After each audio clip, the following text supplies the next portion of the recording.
Hi everyone, welcome back to the Drift channel. I'm so excited to be sharing the first video of 2022.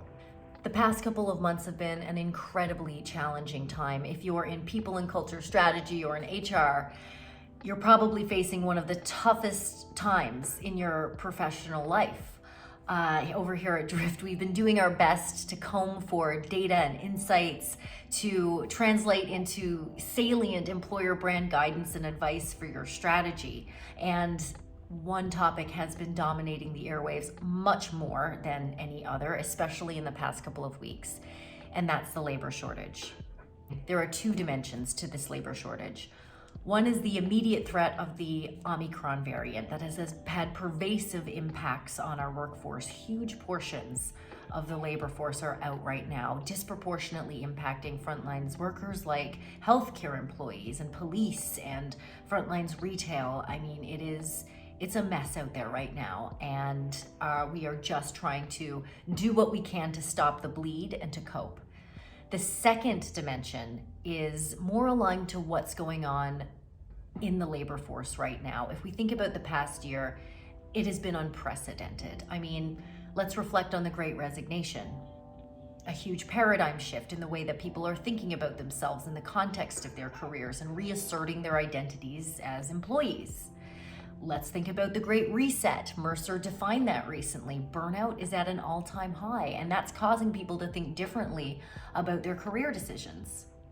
We are currently facing an unprecedented rate of job vacancies, 5.4% across the board in Canada. That's 900,000 open jobs right now. We have never seen this in our labor market.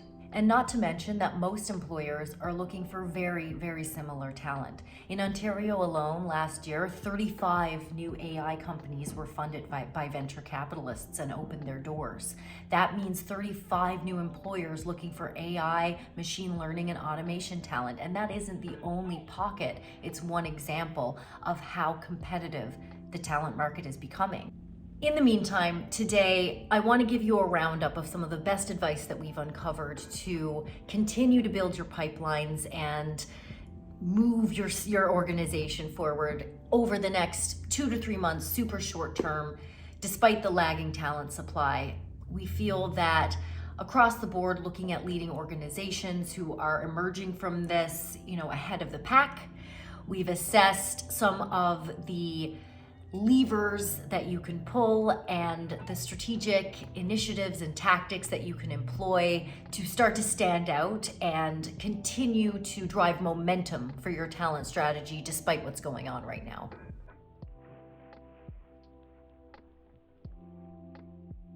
The first thing I want to talk about is incentives.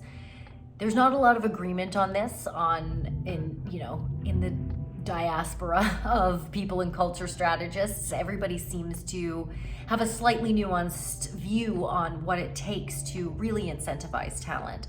But my perspective is, after reading so much about how companies are thinking differently about how to attract talent into their organizations, it's clear that cash incentives, while they're attractive right now in the moment, they may help you get through the next few weeks to get some part-time temporary workers to cover, the floor at your retail location. They aren't a recipe for long-term success in retention and engagement. We're looking across North America, all over the world, at companies right now who are thinking differently about how to incentivize hiring and aligning that strategy to what we know about the Great Reset and the Great Resignation. Now is the time to listen to the workforce, listen to employees, listen to what they're asking for. Autonomy, freedom, flexibility, inspiring leadership, support for well-being, the ability to disconnect, support for childcare. Whatever you have going on inside your organization now that could align to some of these needs, these requirements that talent is now asserting and vocalizing, those need to be part of your talent attraction strategy. And if you don't have anything like that right now, Now is the time to do it. Now is the time to put a parental leave policy in place. Now is the time to figure out how are we going to support our employees differently than we have before, more powerfully than we have before, and then promote that in an authentic way. One of the most important things to keep in mind here is you need to be transparent. You need to be honest about what the experience actually is inside of your organization. If you're just kind of laying the groundwork for some of these more innovative incentives, they haven't really taken hold yet, you need to pause and find out how they're actually resonating with employees before you start promoting them as part of your strategy. So, in summary, figure out what you're doing that aligns to the wants and needs as articulated by our talent workforce, and then figure out what you can articulate compellingly and honestly, and start weaving that messaging into your talent attraction strategy.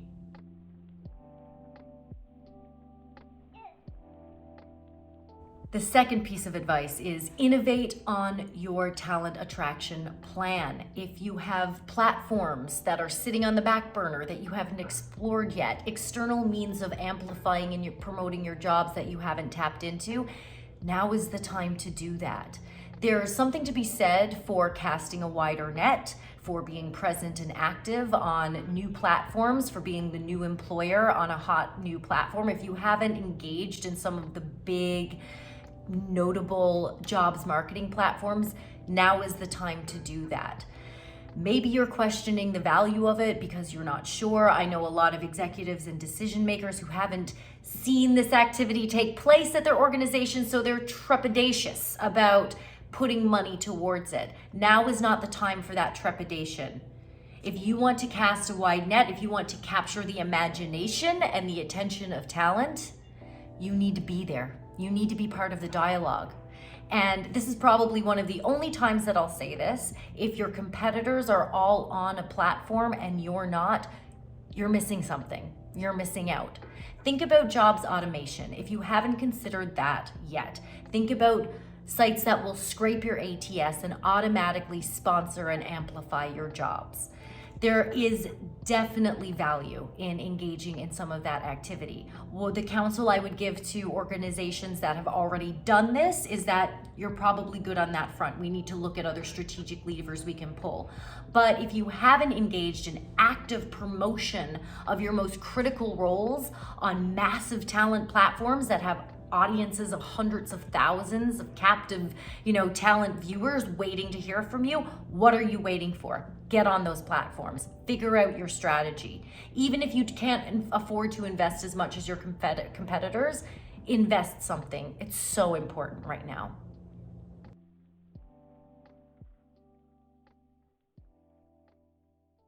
Number 3 is something you probably already have, which is great news. Most companies that I've worked with and for have a referral program of some kind or a talent magnet program, but in my experience, they're a little dusty. They need a refresh, they need some new life. So pull up all of the messaging and the architecture and program structure around your referral program and figure out what you need to do to breathe new life into it and to make it exciting. Target prime audiences within your business, like new hires, students or grads, the executive audience, and figure out ways to incentivize them creatively to contribute to building your team. Give your referral program a refresh and get serious about who you're speaking to and who you're targeting, and think differently about your incentives as well. Maybe you introduce something a little different outside the box, outside the cash incentive box, and it's a subscription to a wellness platform, or maybe it's a trip or something tangible like that. Maybe it's recognition, or lunch with an executive, or an opportunity to upskill at your organization and learn from a really well-known mentor or influencer within your business. There are so many different ways that you can encourage people to contribute to the talent attraction strategy, and most often it starts with just communicating about it, reminding people there's a referral program here. And also looking at internal audiences of talent. A lot of times going through this exercise will demonstrate for you that you have pockets of great talent within your business who are super interested in those business critical areas that you're recruiting for. They just need a little bit of opportunity to upskill and grow in their role. What does that look like? Can you maybe send people to courses, educate people, upskill people proactively, and turn your internal workforce into a feeder for some of those critical pipelines? That's really, really something that you should be thinking about.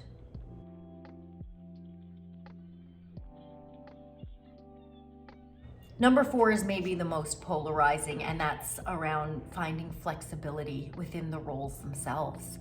We need to start opening up new talent pools and considering new talent sources where we didn't before. Now is not the time to adhere to a rigid set of bullet points on a job description. Now is the time to think differently about the type of talent that you're looking to attract. Temporary foreign workers are a huge source of talent to triage the labor shortage that's going on right now due to Omicron. What other talent pools have you not tapped into yet? How can you align yourself with the gig economy? Are there roles right now that are on site that don't need to be, that could be remote or partially remote? Are there full-time roles that could be part-time? How are you leveraging this new wave of creative decision-making in people's career paths? Let's think differently about that and how we access those new talent pools by adjusting our strategy and the way we communicate about the roles. Talk to your business leaders, talk to your hiring managers, and make the case that we don't need every single one of these accreditations right now. What we need is somebody who has the wherewithal and the right attitude and the alignment to our culture to come into our role and learn and grow. This is another incredible opportunity to explore upskilling. This is what people want now. This is what your talent demographics are begging for. The opportunity to come into a role in your organization and grow into it and learn and become something that they weren't before. Can you give that to them? Can you offer it? And if you're not right now, what will it take to get you there? Because now is not the time for rigidity, and now is not the time to hold fast to old ways of doing things. Now is the time to be flexible, be nimble, think differently, and inclusive. That is what a truly inclusive process looks like. It's about focusing on the individual in front of you and what they can bring to your table and how you can help them do that. These are just a few ideas. There is so much that we can do right now. Out of this crisis, there will be so much disruption and innovation, and the companies that are willing to take the reins and lead the charge are the ones who are going to emerge with robust talent pipelines despite what is happening right now. Instead of fighting against the uncertainty, we need to embrace it. We need to find comfort in not knowing, in the inconsistency and the changeability of the climate right now. It's a new dawn for workforce management and for talent strategy. Let's get comfortable in the uncertainty and let's figure this out together. If you ever want to talk about any of this one-on-one, visit the site, driftemployerbrand.com. Don't hesitate to reach out to me. I always love to talk about this stuff. Thanks for watching.